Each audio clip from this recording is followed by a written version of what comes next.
අයිබෝවන් ඔයාලට අද මං ඔයාලට ගෙනාව චිකන් බිරියානි එකක් ලේසියෙන්ම සාදාගන්නා විදිහ. ඉතින් අපිට මේකට මුලින්ම චිකන් ඕන වෙනවා. චිකන් ටික හොඳින් සෝද ගන්න ඕනේ. අපිට ඕන වෙනවා තක්කාලි, ලූණු, සුදු ලූණු, අමු මිරිස්. මුලින්ම අපි තාච්චියට තෙල් ටිකක් දාගෙන අපි සිහින්ව කපාගත් ලූණු ටික එකතු කරගන්න ඕනේ. මේ ලූණු එකට එකතු කරන්න ඕන ලුණු ස්වල්පයක්. අපි තලාගත්ත සුදු ලූණු, කරපිංචා, අමු මිරිස්, ඒ වගේම තක්කාලි එකතු කරගන්න ඕනේ. මේ ටික හොඳින් කවලම් කරගන්න ඕනේ. මේ වෙලාවේදී අපි තුන පහ යොදා ගන්න ඕනේ. ඉතින් මේ තුන පහ සාදා ගන්න විදිහ මම ඔයගලට ඩිස්ක්‍රිප්ෂන් එකේ කියන්නම්.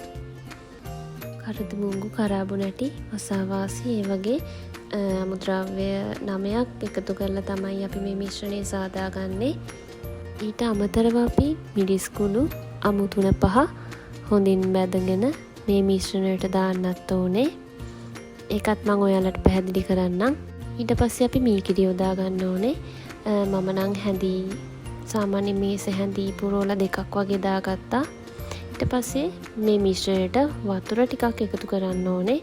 ඔයාලගේ මිශ්‍රණයේ ප්‍රමාණය අනුව ඔයාලට වතුර එකතු කරගන්න පුළුවන්. ඊට පස්සේ අපි හොඳින් සෝදාගත් චිකන් ටික මේ මිශ්‍රණයට දාන්න ඕනේ.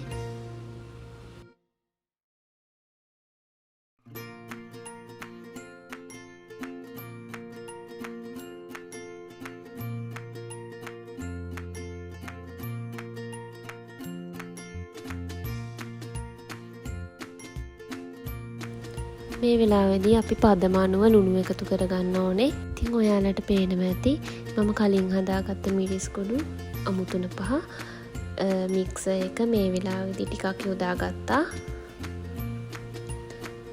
අපේ මේ කරි එක තවත් රසවත් වෙනවා. ඒ වගේම තමයි මම මෙතනදී අපේ මික්සර් එක පොඩ්ඩක් අයින් කරගත්තා. බිරියානි එකට කරි එකක් විදිහට අපි මේ වෙලාවේදී තඹගත්ත බත් ටික අපේ කරි එකට එකතු කරගන්න ඕනි. කරලා හොඳින් කවලම් කරන්න ඕනේ.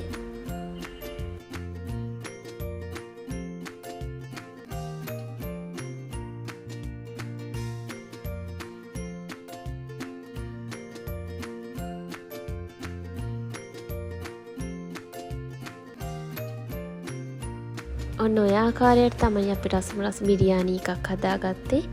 ඉතින් අපි බලමු දැන් අපිට මේ අවශ්‍ය වෙන රයිතා එක කොහොමද හදාගන්නේ කියලා.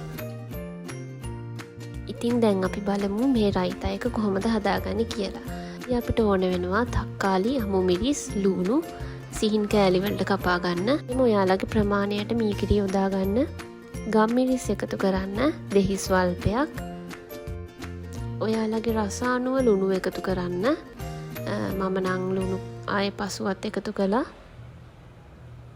ඔයාලත් රස අනුව ලුණු එකතු කරගන්න. ඉතින් මේක හොඳින් මික්ස් කරගත්තට පස්සේ ඔයාලට රසම රස රයිතා එකක් මේ විදිහට හදාගන්න පුළුවන්. ඉතින් අපි ඔන්න ඔය විදිහට තමයි බිරියානි එක හැදුවේ. ඔයාලත් try කරලා බලන්න. මේක හරිම රසයි. එහෙනම් වීඩියෝ එක ඉවර කරනවා. ඔයාලත් මේක අනිවාර්යයෙන්ම try කරලා බලන්න.